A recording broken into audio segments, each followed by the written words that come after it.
The thing about Goldie Hawn is that the image stuck so completely for so long that most people never thought to question it.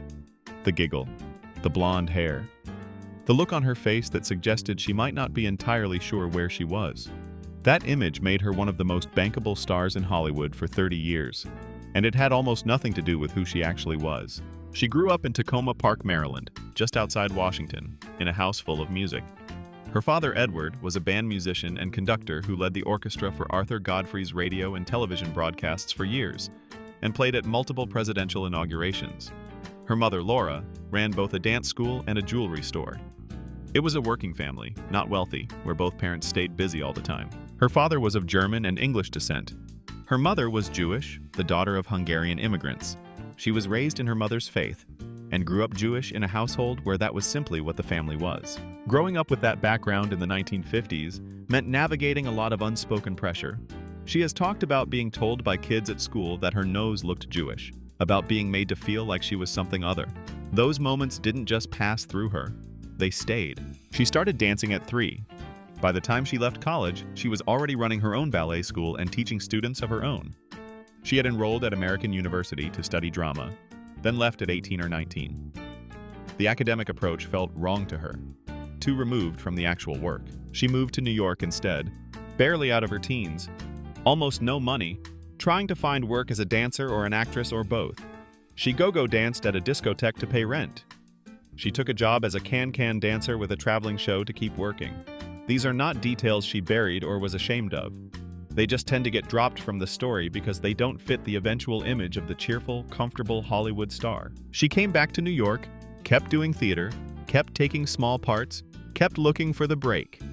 In 1967, she auditioned for a new comedy variety show being put together by Dan Rowan and Dick Martin. The audition did not go well by any conventional standard. She forgot her lines. She laughed at herself.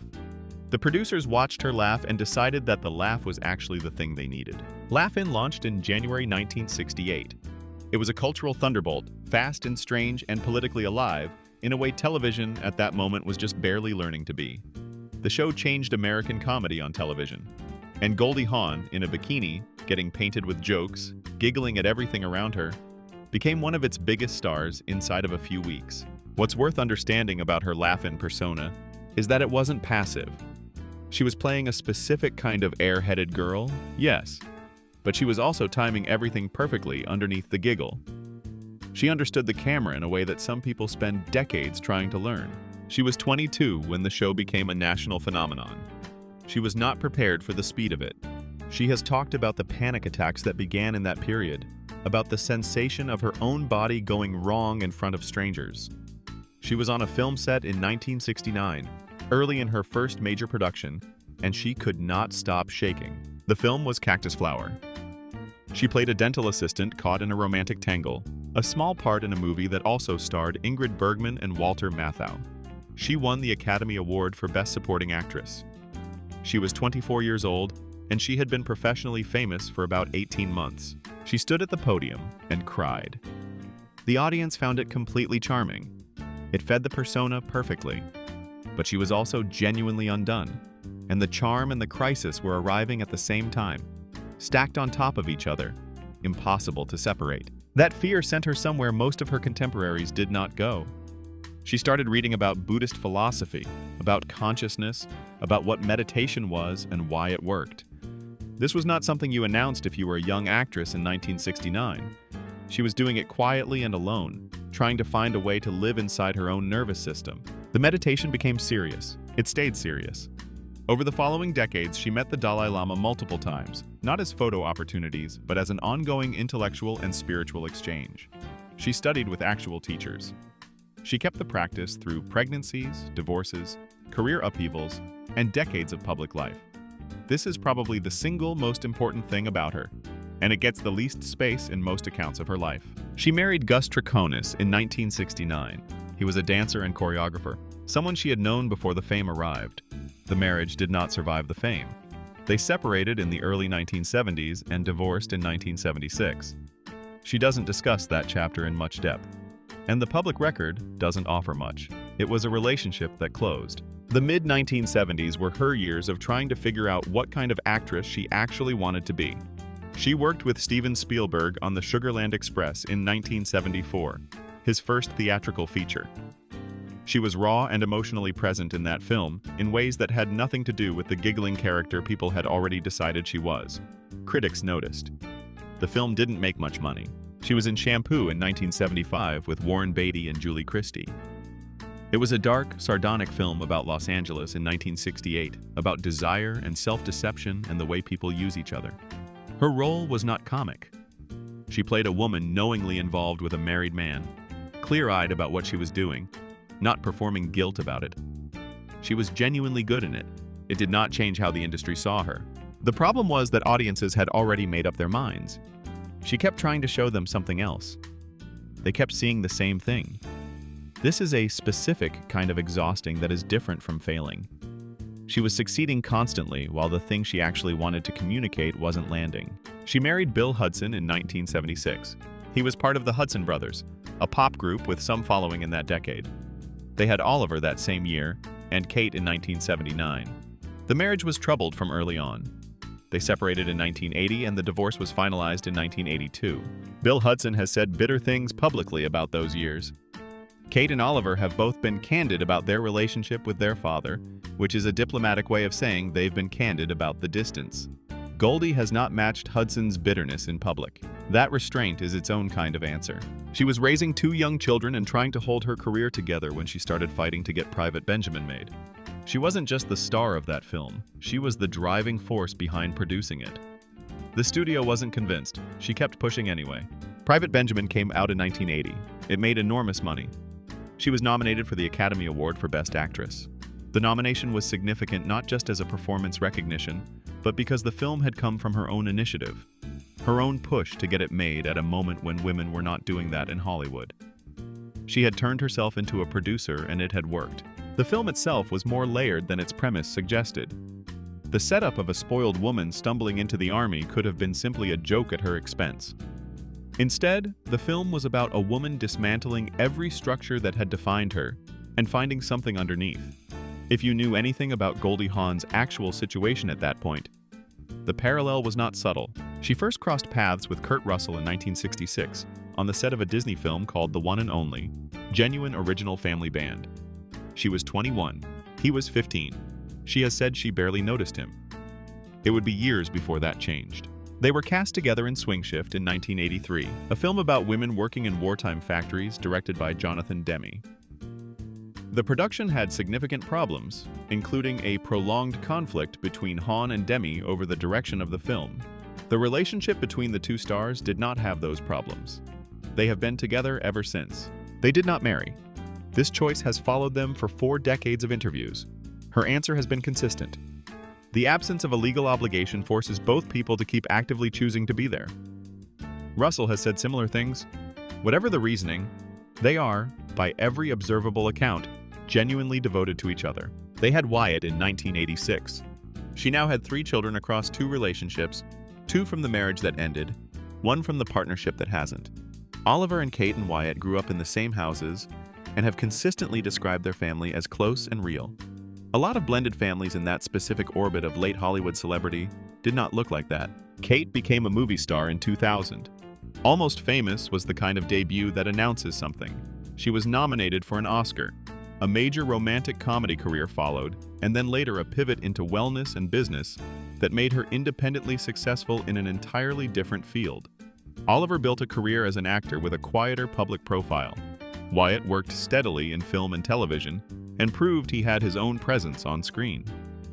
3 children of a famous actress who all built actual careers is not simply a coincidence of genetics. The films kept coming through the 1980s and 1990s. Overboard in 1987 with Kurt Russell was a crowd pleaser. The plot, which turns on a man essentially enslaving a woman he resents, reads differently now than it did then. She was very funny in it regardless. Death Becomes Her in 1992 is the one from this stretch that deserves more credit than it gets. She and Meryl Streep played 2 women destroying each other and themselves in pursuit of youth and status, with special effects and dark comedy wrapped around what was actually a pretty merciless examination of vanity. She was willing to be grotesque in that film, willing to be ridiculous and vain and awful. It asked something different of her and she delivered it. The First Wives Club in 1996 was the other major moment. She shared it with Bette Midler and Diane Keaton, and the three of them had chemistry that felt real. The film made a lot of money and meant something specific to women of a certain age. It was also, in retrospect, something of a closing act for a kind of mainstream Hollywood comedy centered on women her age. After the late 1990s, the pace changed. Not because she stopped wanting to work, because the industry's appetite for putting women past 50 at the center of things was what it has always been. She has talked about not wanting to play parts that felt like diminishments. She turned things down. The gaps between credits got longer. There is also the question of her appearance, which is impossible to avoid in any honest telling of her public life after a certain point. The speculation has followed her for a long time. She has not been direct about what she has or hasn't done, and the public record won't settle it. But the scrutiny itself is part of the story of what it means to be a woman who was first famous for being beautiful and young, and who then aged in front of an audience that had opinions about that process. She founded the Hawn Foundation in 2003 with a program called Mind Up at its center. It brings mindfulness and social-emotional learning into schools. It has been implemented in thousands of classrooms across multiple countries. This was not a celebrity lending her name to a cause someone else built. She designed the curriculum herself, working with neuroscientists and educators, going back to learn what she didn't know in order to get it right. The woman who had panic attacks at 22 while trying to remember her lines spent the back half of her life trying to give children the tools she had to find on her own, through trial and years of searching. That continuity between the private story and the public project is not incidental. Her memoir came out in 2005. A Lotus Grows in the Mud is part autobiography and part reflection on what the Buddhist practice has meant across 50 years. It is not a Hollywood tell-all. She writes about the anxiety, about the search for steadiness, about what it costs to be famous very fast and very young. She has talked, in interviews spread across many years, about what the ditzy blonde persona actually did to her professionally, not just in terms of the obvious typecasting. She understood, even while she was playing it, that the audience laughing at her was partly laughing at a woman who seemed not quite all there. She was not quite all there. She was constructing that performance deliberately and executing it with precision. The trap had the specific shape of her success. The more money the character made, the more pressure there was to keep producing the character. Private Benjamin was her most serious attempt to break out of it. And she did break out of it. And then the industry absorbed that success and mostly kept casting her in softer variations of the original anyway. That is not a failure of her ability or her ambition. It is a fairly precise description of how Hollywood has always worked with women. She turned 80 in 2025. She and Kurt Russell are still together, visibly affectionate at public appearances, still answering questions about why they never married. She has grandchildren from Kate's family and from Oliver's. She still talks about mindfulness, still works with the foundation, still appears occasionally in film when something fits. She was one of the first women to successfully produce her own vehicle in the modern Hollywood system. She maintained a genuine spiritual practice through 5 decades of public life. She raised 3 children who are all professionally active and by every account close to her. She built an educational program that has touched the lives of actual children in actual schools. The giggle is still the thing that comes to mind first. It always was the least interesting thing about her. The distance between the persona and the person is not a scandal, and it is not a tragedy. It is just what happened when a woman who was genuinely complicated got turned into something that was easier to sell. She has said, more than once, that she thinks about gratitude every day. Not in the reflexive way that phrase usually gets said. She means it as something she actively works at, a habit of attention. The anxiety never fully went away, she has said. She just got considerably better, over many years of practice, at knowing what to do with it.